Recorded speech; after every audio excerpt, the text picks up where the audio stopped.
Apa kabar Indonesia Pagi, dan kita akan langsung bergabung dengan rekan kita Rindi Salsabila di Monas, Jakarta untuk mengetahui update terkini jalannya aksi Akbar Bela Palestina. Rindi, silakan dengan kondisi terkini dari sana.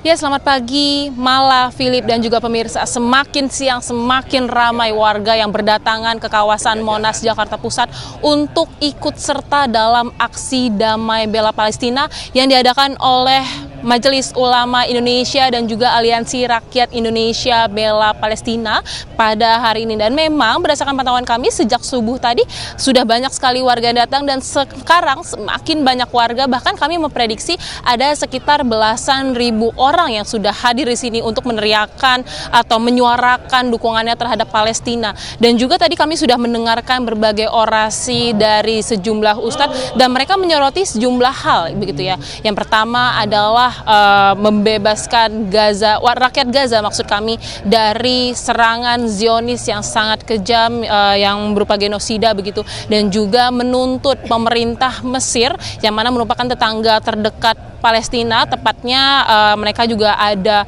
perbatasan di Gaza, di jalur selatan Gaza yang sepanjang sekitar 40 km lebih, untuk segera dibuka. Karena memang untuk rakyat Gaza ini saat ini kondisinya masih kelaparan karena sedikitnya bantuan makanan, minuman dan juga obat-obatan yang masuk ke wilayah mereka begitu, akibat diblokade oleh Zionis dengan waktu yang sangat lama. Selain itu juga tadi menarik sekali bahwa ribuan peserta yang hadir mengenakan pakaian berwarna hitam dan putih ini juga membawa peralatan dapur seperti panci, lalu juga ada wajan, lalu juga ada sendok hingga garpu sebagai simbol bahwa saat ini kondisi rakyat Gaza ini sangat memprihatinkan karena mereka kelaparan sejak dilancarkannya serangan oleh Zionis sejak Oktober 2023 lalu. Dan tadi juga kami mendapatkan informasi bahwa sejumlah pejabat akan hadir dalam aksi damai yang bertajuk Bersatu Padu Selamatkan Gaza dari Pembantaian dan Pelaparan Massal,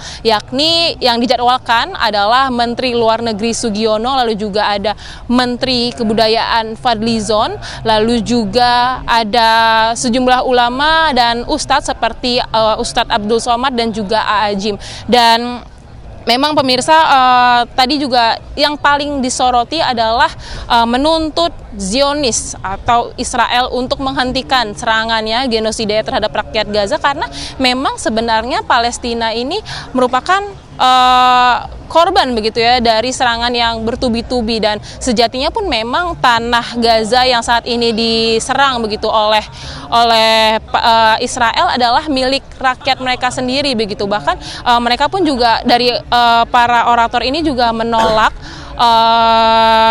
normalisasi hubungan negara-negara Eropa khususnya dengan hubungan dengan Israel begitu. Dan memang pemirsa, pada pekan lalu pun dari Ketua Umum MUI yakni Anwar Iskandar menuntut negara-negara Eropa untuk segera menyuarakan dukungannya terhadap Palestina di depan hadapan Perserikatan Bangsa-Bangsa atau PBB agar kemerdekaan Palestina ini bisa segera dideklarasikan. Dan memang untuk kondisi di Gaza ini semakin memprihatinkan, malah Philip dan juga pemirsa, karena berdasarkan laporan dari otoritas kesehatan Gaza, sekitar 60.000 orang lebih telah tewas akibat serangan keji dari Israel. Selain itu juga berdasarkan data terbaru, sekitar 169 orang tewas akibat kelaparan, dengan 93 orang diantaranya adalah anak-anak. Dan sampai saat ini pun kami masih menunggu bagaimana kelanjutan dari orasi ini. Sementara demikian laporan dari kami, kembali ke studio.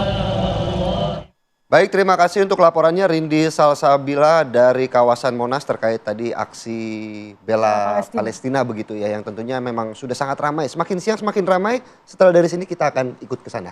Oke, jadi kita harus segera tutup. Apa kabar Indonesia Pagi? Betul sekali. Saya Andi Kumala. Saya Philip Pusionaso, Aura Kasih Lari Pagi. Terima kasih telah menyaksikan Apa Kabar Indonesia Pagi. Sampai jumpa.